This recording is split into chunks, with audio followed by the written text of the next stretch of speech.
நீங்கள் பிசாசின் தந்திரங்களோடு எதிர்த்து நிற்க திராணியுள்ளவர்களாகும்படிக்கு தேவனுடைய சர்வாயுத வர்க்கத்தை தரித்துக் கொள்ளுங்கள். பிசாசின் தந்திரம் என்ன?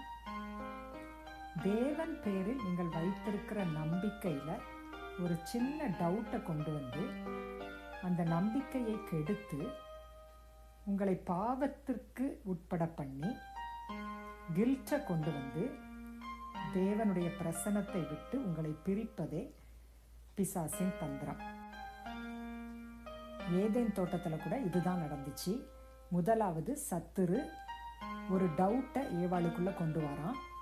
அது அவளை தேவனுடைய கற்பனையை விட்டு வழிவிலகச் செய்தது. வழிவிலகின உடனே கில்ட் அவளுக்குள்ள வந்துச்சு. அவர்கள் கர்த்தருடைய சந்நிதிக்கு விலகி தோட்டத்தின் விருட்சங்களுக்குள்ளே ஒளித்து கொண்டார்கள். தேவ பிரசன்னத்துக்கே விலகி தங்களை மறைத்து கொள்ளுகிறதை நாம் பார்க்கிறோம். இன்றைக்கு உங்கள் மனதில் சத்துரு பலவிதமான எதிர்மறையான சிந்தனைகளை கொண்டு வரும் பொழுது, எதிர்மறையான எண்ணங்களை கொண்டு வரும் பொழுது தேவனுக்கு கீழ்ப்படிந்திருங்கள், பிசாசுக்கு எதிர்த்து நில்லுங்கள். அப்பொழுது அவன் உங்களை விட்டு ஓடி போவான். May God bless you all.